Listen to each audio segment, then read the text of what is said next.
All right. Good afternoon, everyone, and welcome.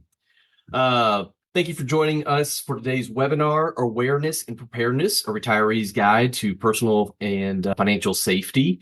I'm Tommy Durfler with Lighthouse Wealth Group, and we spend a lot of our time helping families protect what they've built financially. But protection goes beyond just investments, income plans, tax strategies, and estate documents. It also includes your personal safety, your awareness, your confidence, and your ability to recognize potential risks before they become real problems. And so, for many retirees, this topic is especially important because retirement often brings more freedom, more flexibility, and more independence, but it can also create new vulnerabilities.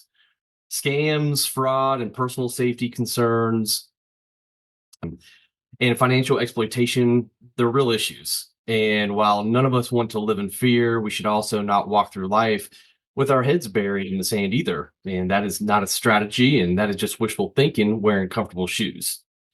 So today's goal is really simple. It's to help you become more aware, more prepared, and more confident. Our speaker today is Joe Coons, founder and president of Cover Down Consulting.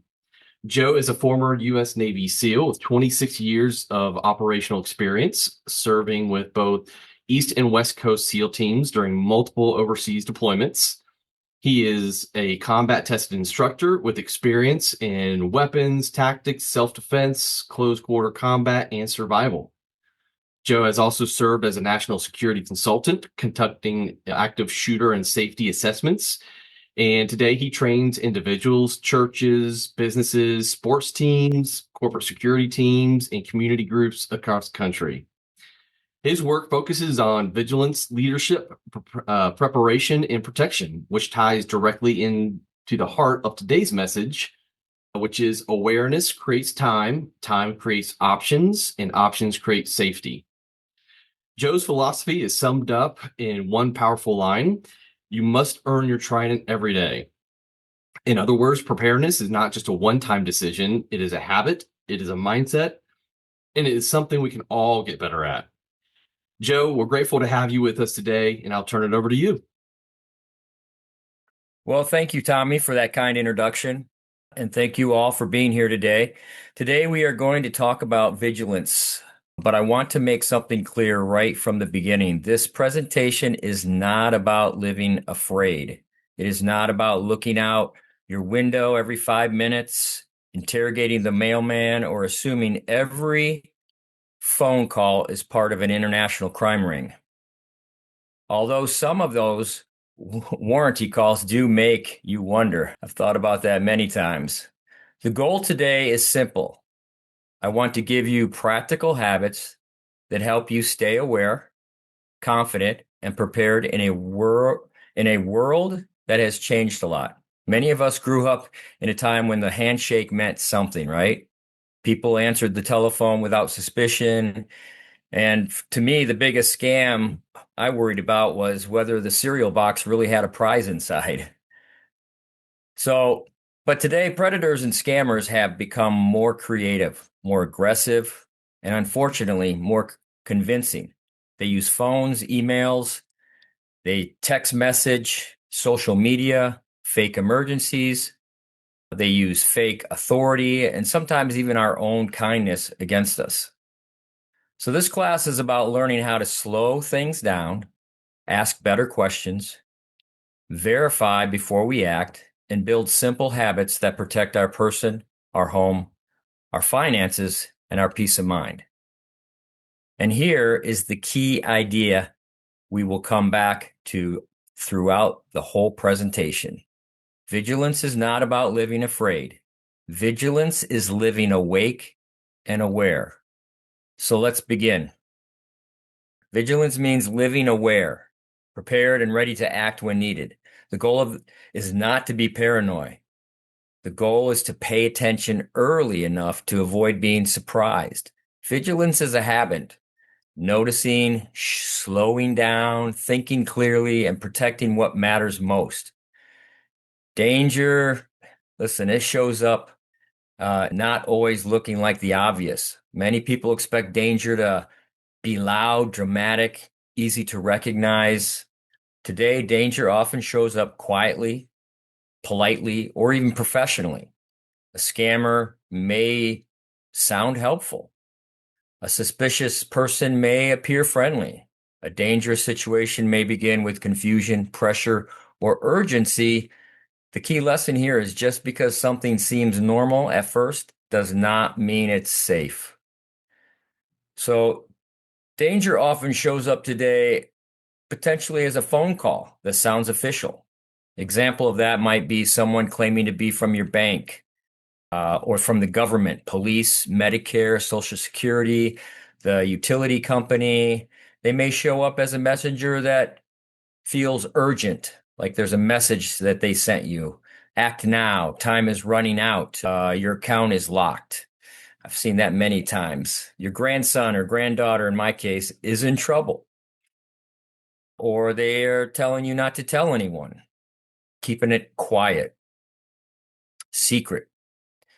Or it could show up as a person who seems helpful, someone offering help in a parking lot or at the door. Maybe it's online or over the phone, but slowly creating pressure to do something. Or it could be just to build trust as a situation that pressures you to act fast. Urgency is often the biggest warning sign. Legitimate people usually allow time to verify. Listen, the goal of today's training is simple: to give each person a practical safety system they can use every day. This is not about making life complicated. It is about building simple habits that help protect you, your home, your finances, your relationships, and your peace of mind. The system should be easy to remember and easy to use under pressure. The four areas we want to talk about vigilance is, first of all, is we want to protect your person. It's hard to protect others if you can't protect yourself. Having good situational awareness is key. We want to learn how to protect our home and when we're in our car.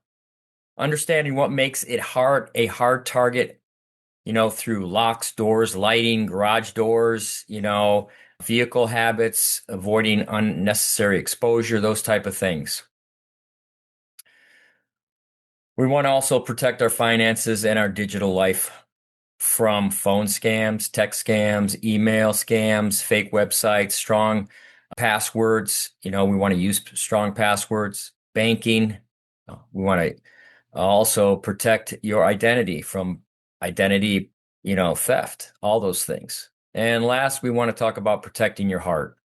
Listen, loneliness, fear, emotional manipulation, romance scams, family emergency scams, and pressure tactics, these are all real and sometimes hard to identify. But time will tell, so slow down, do your homework, and a lot of those things will reveal themselves.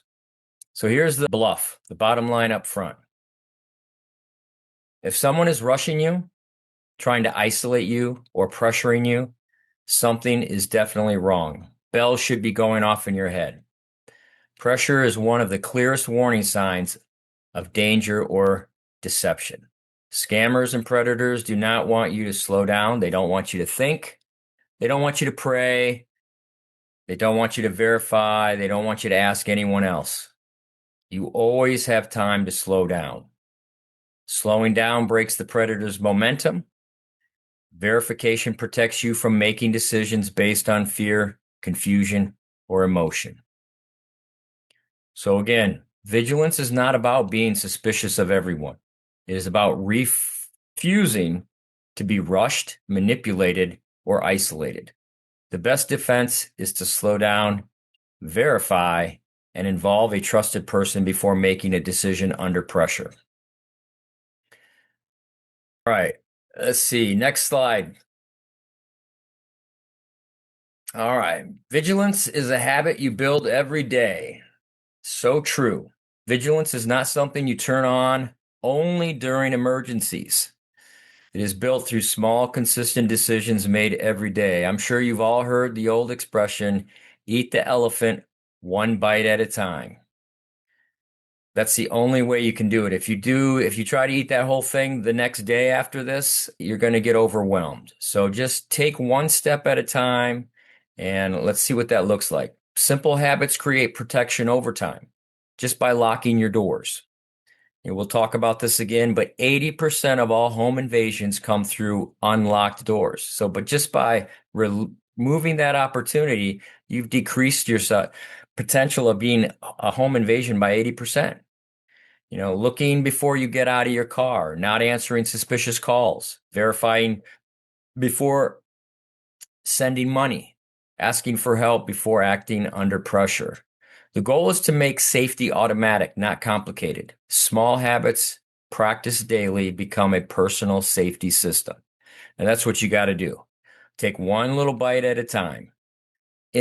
Incorporate something into your life day by day. And I have a 15-day sheet that Tommy will send out that kind of gives you a step-by-step, adding something every day. Hopefully, over time, you'll have a good layered system of protection. Vigilance requires a clear mind, not fear, right? Vigilance is not panic, paranoia, or suspicion of everyone. It's not hypervigilant. It is the ability to stay calm and think clearly. Fear causes people to rush, freeze, make emotional decisions. A clear mind helps us slow down, recognize pressure, and make better choices.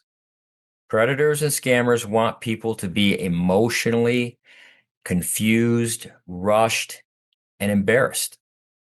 The more calm and deliberate you are, the harder you are to manipulate. Bottom line, make yourself a hard target. Scammers are usually after one or more things. The four things that they really want is your trust. They want your information. They want your money. They want to isolate you, try to separate you from family, friends, banks, police, or anyone who may help you think clearly. Isolation is a major warning sign. Any person who says, "Do not tell anyone," should immediately raise concerns. I tell my kids all the time, someone tells you not to tell your mom or dad, immediately come and tell us, because that's unsaid. That's danger sign. Let's see. People plus processes equals protection. Okay, that last bullet point right there. So awareness opens the door. You notice that something does not feel right. You recognize pressure, urgency, secrecy, or confusion. Yeah. Hopefully your awareness is picking up on those things. Verification, again, locks it. You check the source before acting. You call the real number. Talk to the real bank. Contact your real family members or ask someone you trust. Support keeps you safe. You do not handle pressure situations alone. Okay? Involve family, friends, church members. Call the police or your financial institutions when needed. The point is simple. Do not rely only on feelings. Use a process that you deliver. All right. Practical rules to adopt. Okay. You're going to hear this over and over. If something feels urgent, slow down. Stay right where you're at, Tommy. I'll tell you when to switch slides. When someone pressures you, step back. When someone asks for secrecy, involve someone else. When money, personal information, or access is requested, verify first. A legitimate person or organization will always allow you time to confirm the truth. All right, let's go to the next slide.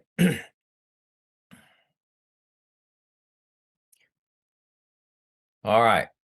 So before we go there, I want to talk about quickly the victim triangle. So if you can imagine a triangle that has three sides.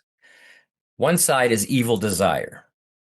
Evil has no face, place, or time. The other side is the target, or yourself, your home, your car, but it's the target. Could be your possessions. And the last one is opportunity.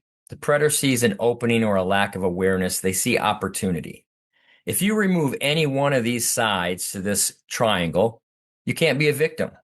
Now, you can't control the evil desires of somebody. You just can't. So don't even worry about them.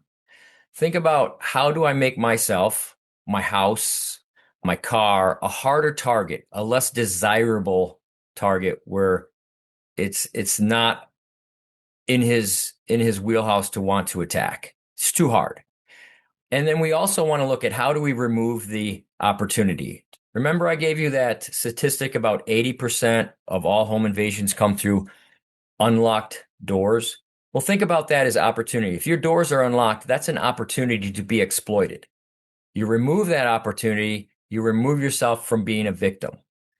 So keep that in mind, this victim triangle. Always think about, how do I remove one of those sides in order not to be a victim?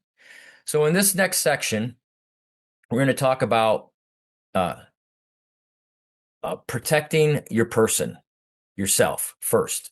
Remember, we said in order to be able to protect other things, other people, you got to learn how to protect yourself first.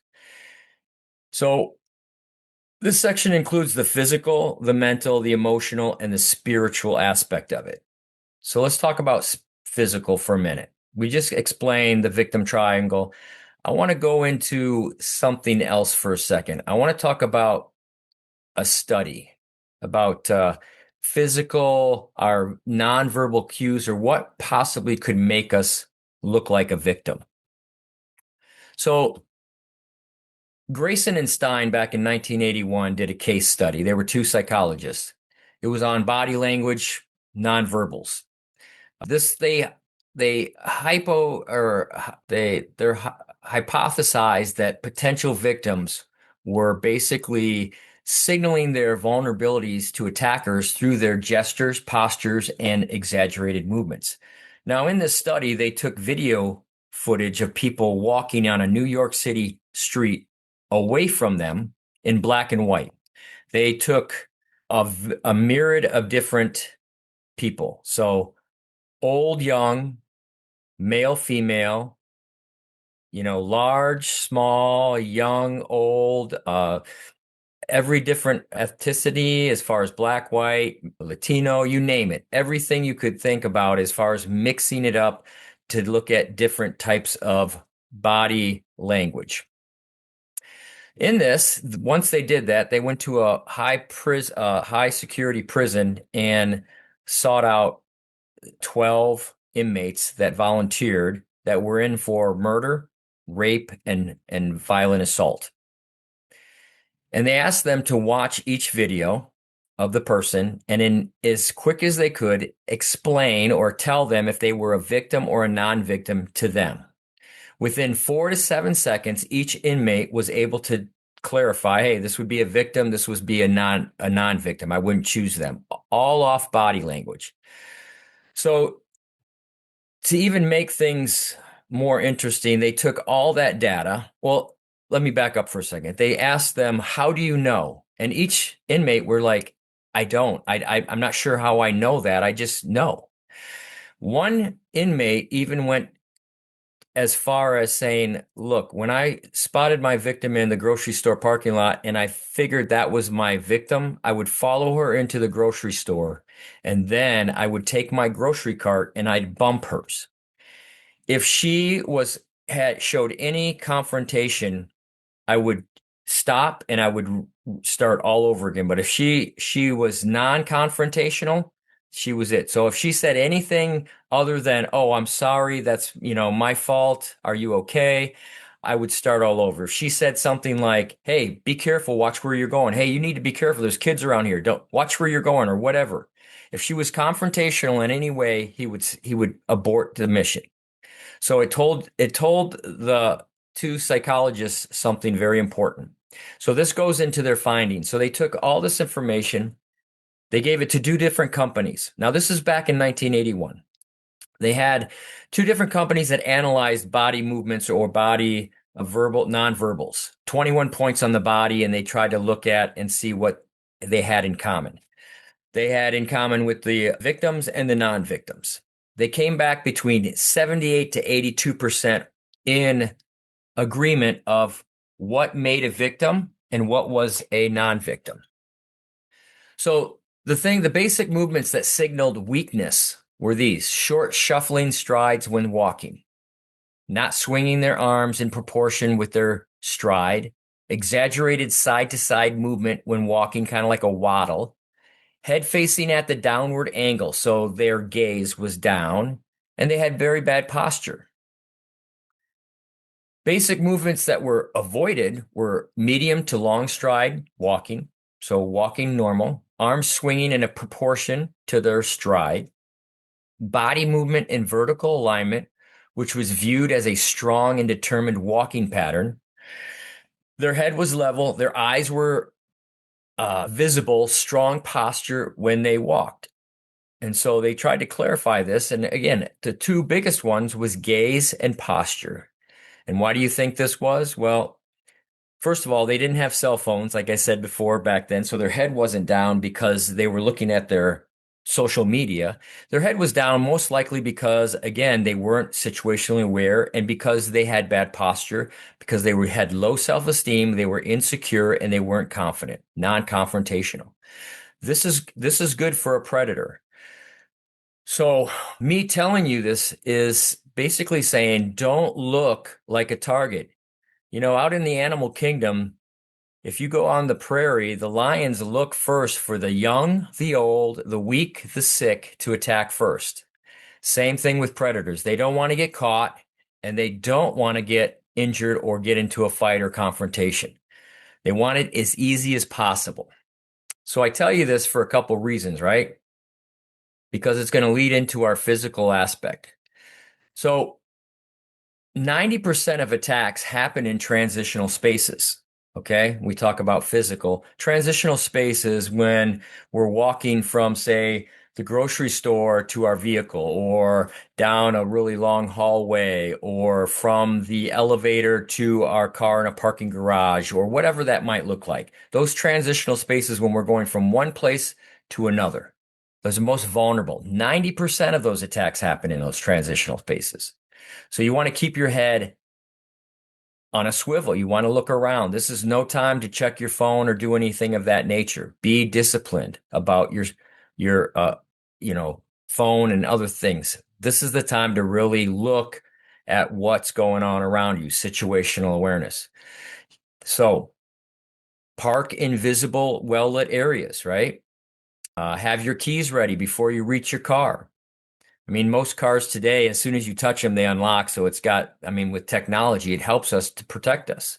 Once you get in, immediately lock your doors in your car. Again, at home, do not open the door to unexpected visitors without verifying them first. It doesn't take, one of the easiest ways for a home invasion is to get you to open the door and then they force their way in there because you don't have a peephole or you don't have a video camera or whatever. So again, a lot of things to think about there. We talk about our mind here. Scammers and predators want to overload your thinking.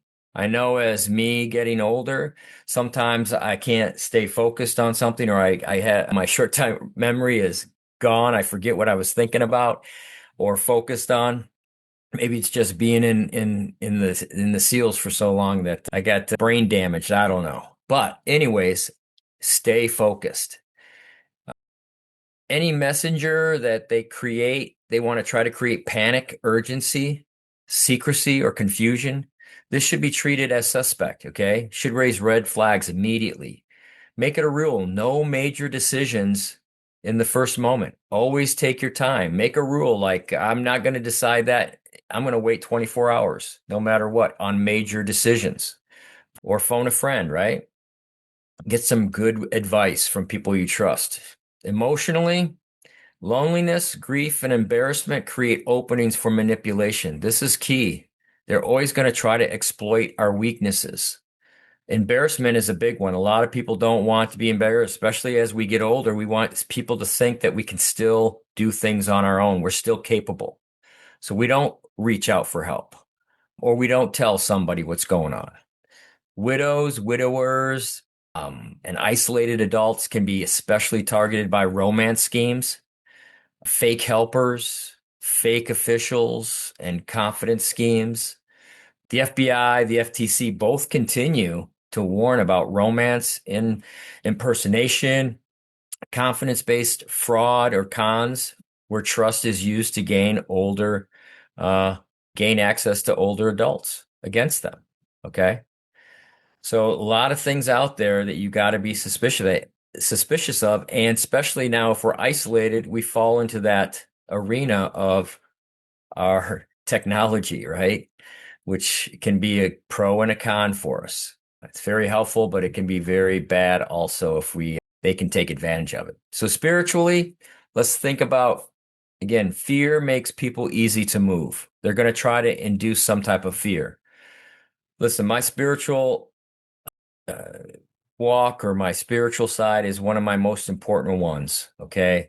It guides me through so many stuff. It gives me a strong foundation in about everything I do. My Lord and Savior, Jesus Christ, is, is, is the utmost key in my life and my relationship, then my family, then my friends. So again, I value my spiritual relationship. Peace, discernment, prayer, wise counsel. These these help people slow down and think clearly. Okay. A grounded person is harder to manipulate. Having a good council of people around you, Bible study or a home group, home church or whatever. I mean, those people are invaluable and they could be in the same boat you are in, right? And they might be asking you to do the same thing, favors as far as accountability or for help in that respect. So protecting yourself starts before the crisis. It starts with how you think, who you trust, and what habits you practice. All right, let's go to the next slide, Tommy. So let's start off in section 2 here. Protect your car, your home, basically your possessions. We'll talk a little bit about car safety and home safety. Again, hopefully everybody is doing this, especially nowadays. When we talk about our car, listen, when you get into a car or you're getting into a car, lock your doors as soon as you get in it. If someone's approaching you in a way that it feels wrong, drive away if you can. Keep your valuables out of sight. This happens so many times in church parking lots. One of the biggest thing is the cars are getting broken into, smash and grabs, because people don't take and put their stuff or get it out of sight. So it leaves them, it affords them opportunity. They're just looking for opportunity. Always look around at your environment before getting out. Okay. When you drive into someplace, look for a minute, check out what the environment looks like before you exit your vehicle.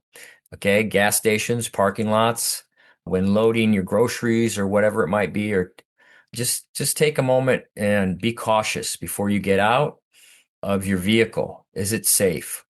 And again, there's a lot of other things you can do. And again, you can program your car to do stuff. But the biggest thing is if you don't feel right about it, leave or drive to a different area in the parking lot. Make sure, again, where you can get a better view of things. Drive closer to the entrance. Go with another person. Okay. Having the buddy system's always key. I always had a swim buddy wherever I was overseas. Didn't like going to places in the war zones by yourself. It always felt better when you had your teammate with you. So again, if you can bring another person, by all means. Let's talk about our home for a minute. So listen, there's so many things we can do to our home now to increase our security, to make ourselves a harder target. One of them, or I should say one of them that I use mostly is cameras. Cameras are so cheap these days and they do so much. I have cameras everywhere. I can look at my phone. I can pull up every aspect, every access point to my house.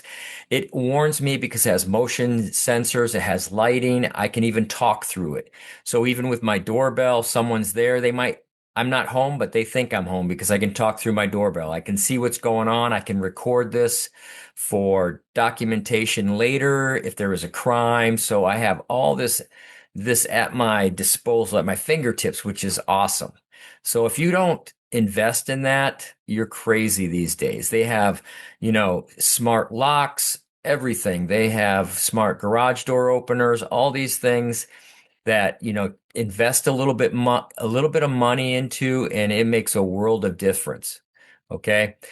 So the other thing at your home, think about how you present your doors. Your doors always locked. Our doors in our house are always locked. Okay. Unless you're going in or out, they're locked. We don't give that opportunity to anybody. And that's just a habit my family has created over the years because we lived in so many different places while I was in the military.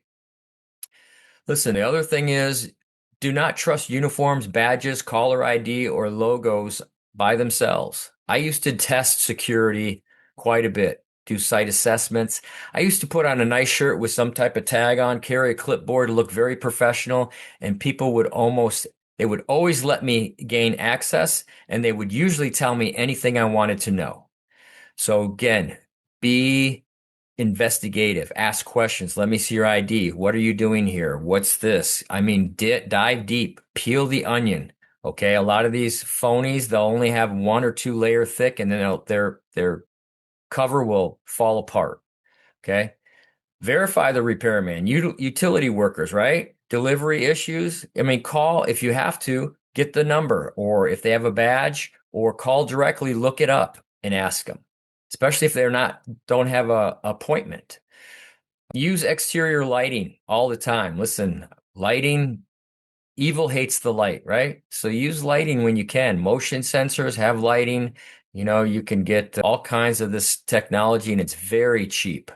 And again, it is one of those things that targets, predators, they hate. They hate when it's hard. They don't want it hard. They know they can go to the next house, which will be easy. They know they can go to the next person or that will show up and he can find 5 more that are way easier than you. So they change their mind where they want a different target. Build a network. Hopefully you know your neighbors. I know that's a little hard in this time and age, but if you lived in the same house for quite a while, hopefully you have a good neighbor network that can watch your house, or if something is suspicious happening, that they'll either call you, or if they notice something, they can call the police. It's a big deal. Let's see. The FTC warns that imposters may pose as government agencies or businesses and pressure people to move money. They'll buy gold, withdraw cash to protect accounts. The FTC also states that government agencies will also demand secrecy, okay, or tell people to transfer money to keep it safe. They do not do that, okay? The FTC says that your banks, nobody says that. Nobody will tell you to do that. Okay. So that's where our time comes in, to take time, make those calls or suspect something. So invest in your safety and your security at your home. Like I said, it's pennies on the dollar. It's worth it. Let's go to our next slide, Tommy. Thank you. All right. Protect your finances in digital life. So let's start off and let's talk about our family emergency and AI voice cloning scams. Okay. Technology is a double-edged sword these days. So with AI out there, it's even worse. I mean, some of those tools are awesome. They can do great things, but at the same time, predators are using them just as well. They're capitalizing on them. So fake grandchild or loved one calls in a crisis and asks for urgent money. Again, this can happen by you just picking up the phone and they record your voice for, several seconds, and they can clone your voice or clone a grandchild's voice or a family member's voice. And it sounds just like them. So they can write a whole script. So be very careful about those type of things. The FTC warns that scammers can now use, again, AI to mimic loved ones' voices, even pictures, okay? Short audio clips can be turned into things to be used against you. Sometimes you can come up with, to help maybe protect this in the future if you really want to go this far, when you have grandchildren or you're worried about, have a safe word that you use between you that only you two know. And then when that ask for the safe word, or ask for the code word or whatever. If they don't have it, it's a fraud. The biggest thing is just hang up and call them back on the number you have in your phone, because a lot of times these phone numbers are spoofed. They look like it's your family member's phone number, but it's really not. It's spoofed. Okay. If you were to call that number or just hit redial, it would go to that number, but the number in your phone is different. Will go actually to that person's phone, your loved one's phone. Text message scams. Again, unpaid tolls and fake DMVs or traffic ticket texts have been a major FTC warning. They have been warning about this big time. And this is happening more and more. Might even get these in the mail that, hey, and some of these are very small. Say it's $3, you have a $3 unpaid toll. Just think if they do that to 10,000 people and how many people respond, that those pennies, those nickels and dimes, they add up very fast. So don't get caught in, especially if they're asking for credit card account information, because then they'll use that. They'll push people to click links, surrender payment details, or hand over personal data. Don't do it. Data mining is huge. Let's talk about this, like a romance investment scam. Those often build trust first. Okay.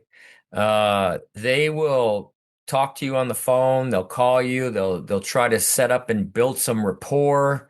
You know, they'll be your financial advisor for a real long time, Tommy. And then, no, just kidding. But Nice. just kidding. I've known Tommy for a long time. He's legit, man. He is the real deal. But anyways, they will try to win your trust. Okay. Remember, trust is earned, it's not given. So they could put in a little bit of the long haul, try to build up that trust. And then before you know it, they're having you moving money. They're trying to keep it, the secrecy. They're talking about special opportunities that you'll have with your money. They'll want you to move and tie it to crypto or urgent life events. Listen, the FBI continues to flag romance and investment fraud among major elderly fraud categories. I mean, this is one of their biggest things. And again, we're going to talk a little bit more about the emotional side, I guess. But be aware of that, okay? These scams are so common, especially with social media out there. And we'll get into that just a little bit deeper here on one of our second to last slides. But again, remember the common thread between almost all these scams, you'll hear this again, is it's create urgency, right? They push secrecy. They isolate you from wise counsel. All right. You don't have time to talk to somebody. This decision needs to be made now. They demand unusual payment methods or account action, right? Hey, we're going to use, what do you call gift cards or crypto? They want you to trust their contact method instead of verifying through your own. Okay. This is a pattern that's repeated over and over and over. Okay. And it's not getting better, it's getting worse. Like I said, especially with technology, these people can do it from across the world, around the other side of the world. Okay. So be careful about that. Practical safety rules. You can read them there on the side there. Never make a financial decision on the spot. We talked about that. Take time. Make your own rules. Hey, I'm going to wait 24 hours on this. Really think about this. Phone a friend, whatever. Hang up. Do not use the number they gave you. Look up the company or agency itself. Call back using an official number from the statement, website, or a card, right? Never send money to protect money. Nobody's ever going to ask you to do that. Banks don't ask you to do that. Nobody does. Never buy gift cards, right? Gold, crypto, or wire money because of a phone call or a text. Just don't do it. Never give out one-time codes, okay? Like for your different sites. Do not click links in unexpected texts or emails. Do not click on those. A lot of phishing scams out there. Turn on your factor authentication and keep software up to date. Okay. Again, AI is a double-edged sword. It is finding and creating so many different opportunities for bad guys and new scams. Unbelievable. One of the biggest things you can do is though, check your accounts frequently for unauthorized payments or use. A lot of times they will get a hold of your account. Maybe your number was on the dark web or something. They'll test it out. They'll charge like $1, $2 and see if you notice. They'll wait a week, 2 weeks, charge another dollar, see if you're noticing, you're paying attention. Then they'll start with, if they don't see someone correcting it, they'll start doing way more worse stuff. Okay. So my wife checks her account all the time for unauthorized, charges or making sure the charges are correct, all those different things. And we will jump on that immediately. A good phrase for the room is slow is smooth, smooth is safe, and safe protects your future. All right. Slow is smooth. So slow it down. Smooth is going to be a lot safer than what it is. And again, if it's safe, it protects your future. Let's go to the next slide, please. Continue on with some of our finance and digital life aspects. Did you go to the next slide, Tommy? Yeah. This is it. It should be the, did you go? Okay, I'm sorry. Did I go jump the gun here? Maybe I did. Some of it was the same. All right. So the bank impersonations, government impersonations, tech support scams. Yeah, I blew through those because I missed that slide. I didn't see that slide. Anyways, no problem. We did the second part already. Again, we're just gonna go ahead and go to the next slide for me. All right. Sorry about that. I think I messed that one up. Did you want to add anything to the financial part, Tommy? I know that's your gig.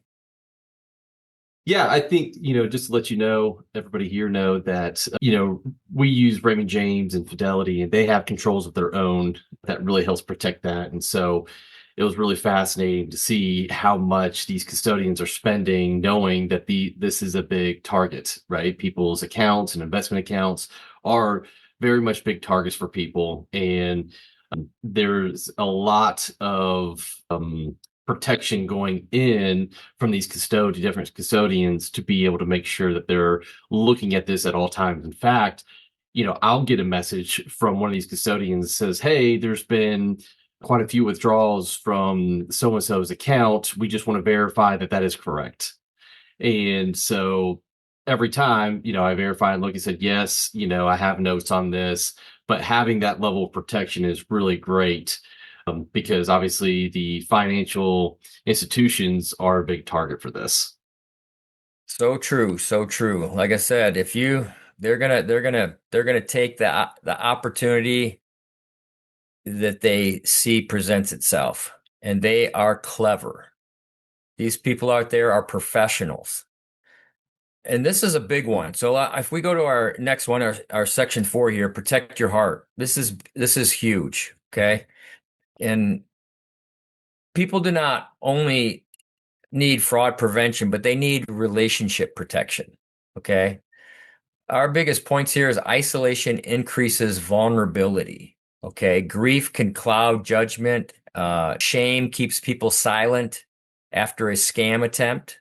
Like we talked about before, nobody wants to be embarrassed, right? So they keep it quiet, even if they lose thousands of dollars. The answer is not withdraw. The answer is a healthy connection. Okay. So we want to encourage to build a trusted circle of 3 to 5 people. It can be more, but again, a close circle of friends that you trust, that you can share things with. Your deepest things, right? Or when you fall into these things. I would have shared this story earlier, but there was a widower. Is that a man or a woman? I think a widow, excuse me. a woman from our church who my wife became friends with. She spent the last several years, her husband was sick and he basically passed away. She was left with a big house, lots of money, and people were taking advantage of her. And we always told her, because they were always wanting to repair something or whatever, they saw this widow and saw that she had money, and bang, they thought they could make an easy dollar. Well, one time, we would always, my wife would always volunteer me to go over there and fix something for her or look at something before she would call the repairman or whatever it might be to see if it really needed outside help. So one time she decided there was these mice that got into her wall, exterior wall, chewed through the insulation, was making this racket, clawing and just really irritating. So she called the exterminator. The exterminator came. He saw the opportunity. It was a young gentleman. He told her that, wow, you got mice, you got varmints running through your house. This is gonna take a lot. First thing I need to do is put traps around your house. So he put 6 traps around her house, charged her $50 a trap to rent these traps for a month. And that was to start off with. It was about $600 total that she paid the initial payment. Then he said that they have to put a barrier around her house. It's a new technology that was going to keep everything out, was going to cost $3,500. And she was getting ready to do that when she called us and was talking to my wife about this. I said, whoa, whoa, whoa, hold on. I looked up the traps. They were $11 on Amazon each, and she would have owned them. Okay. I said, hold on, let me go look at your house. Let me see if I can do this. I looked at it. It was ridiculous. There was some mice that made their way under the siding into the insulation. I pulled the insulation off, got rid of the mice, sealed it up with spray foam, went around her house, sealed up every other little crack, every little hole that might have got a varmint that would have allowed in. Went and got her 3 traps from Home Depot for, I think it was like $15 or $12 a piece. Put them around her house. Done deal. Furious that they charged her already $600 and we're going to charge her another $3,500. I called the company, got a hold of the rep that she had direct number to him. I told him he needed to credit her. I told him he was a scam artist. I told him I was going to call the Better Business Bureau, call the police because he was taking advantage. He immediately refunded her $600, came and got the traps the next day because I said I was going to throw them in the trash if he didn't come get them. Because he knew that there's 100 other people just like her that he can take advantage of her. He's not going to sit here and fight this battle. He knew he lost, he moved on. So be careful of those things. And again, have that trusted group, that friend or friends, family members or whatever, to make those decisions.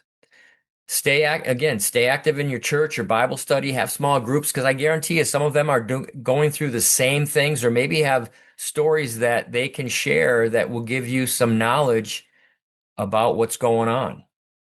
Um, so many things to do. And I know, Tommy, you have a story you want to share, right? Yeah, so I was brought in a couple of years ago because there's a gentleman, I believe a widower, and he was a guy that was lonely. He was by himself, and he was a CPA and kind of came to work every day and did his thing and left and kind of kept to himself, a little introverted. Well, because of that isolation, that loneliness, he got involved in a relationship with online with another woman, and all of a sudden, he felt an emotional connection, and then next thing you know, she started asking him for money. And I think she was out of the country and said, hey, I'd really love to come see you, but I can't, and if I could have some money, I could come see you. So lo and behold, he started sending her money. When she went to go and try to visit him, something came up all of a sudden and she couldn't make it. And so he really did not realize and did not tell anybody about this, and did not realize that this person, whoever it was scamming him. And it all was because this person was pulling at his heartstrings. And, you could go on his social media and see that it was just him. So he had an online presence and it was just him, nobody else in these pictures. And so, obviously he became a target because of that. And, he didn't tell anybody. And so he ended up moving a lot of money over to her. And so they brought me in to try to really help him. And he had called the FBI. I think he called the estate and see if there's anything they could do to recover any of the money. And I think, it was just a matter of him not having a group around him. And afterward, there's a lot of shame involved in that of how could this have happened to me? Mhm. And it was sad to see, but without these controls in place, without having a trusted circle, you don't, he didn't feel like anything was wrong. And he really realized, okay, I cannot leave this up to me. And I've got to have people around me to say, hey, this is what's going on. Is this normal? Because I think if he would have done that, people would have spoke some truth to him and said, hey, this doesn't seem right. This doesn't feel right. Who is this person again? How much do you know about him? So it was just a very, very, very sad situation. Yeah, well, thanks for sharing that, Tommy. Yeah, if someone is interested in companionship or remarriage, you got to move very slowly, right? Time will tell itself. Verify carefully. Go on the internet, check them out, hire a PI. It's not that expensive to just get a background on them and involve trusted people early. Get their opinion on them. Again, healthy relationships grow in the light. They don't grow online only. You can maybe start online or something, but grow that thing in the light with your friends so they can help evaluate that too. Manipulative relationships grow in secrecy. Okay. People who try to separate you from your friends or whatever, those are the people to be careful of. So, moving on to our last slide, closing this, would you go to, yeah. So, the habit of vigilance, right? Vigilance is not a one-time thing. It's an everyday thing. It's a habit that you have to create. There are so many dangers out there. You cannot know them all, but they do have the same signs. A lot of them do. Recognize the signs and you will see the scams, right? Here's one easy system you can remember, the stop, right? Slow down, think clearly, obtain verification, and phone a trusted friend. Vigilance is a habit of refusing to be rushed, refusing to be isolated, refusing to surrender what God has entrusted you in your care, right? So those things, please, again, hopefully you take some of this information, apply it to your life. Tommy's got a couple infographic cards that you can look at. But again, there's so much more information on this subject online. You can go to the FBI site, look up the current scams. You can ask AI, hey, what are the 10 most current scams that are happening on the internet right now? Or what are the signs of a romance scam? I mean, use the tools for yourself to gain information so you can make better decisions. So, again, with all that, thank you again for allowing me to share this vital information. I'm going to turn it back over to Tommy at this point. Joe, thank you again for sharing your time, experience, and perspective with us today. The big takeaway is simple but important, which is awareness is not about fear, it's about preparation. So when we're more aware of our surroundings, more intentional with our decisions, and more prepared for potential risks, we give ourselves more time, more options, and a better chance to stay safe. And so obviously, retirees are going to be a big target, because people know that typically they've saved and they have money. So there's a financial aspect of it, but there's also a physical one where, we're all getting older, we're not as strong as we once were. So to everyone who joined us today, thank you for being here. I hope this gave you some practical ideas you can use personally and share with your family. As always, if there's anything we can help with, whether it's protecting your financial plan, thinking through family conversations, or simply being a resource, please do not hesitate to reach out. So thank you again, and we hope you have a great rest of your day. Take care.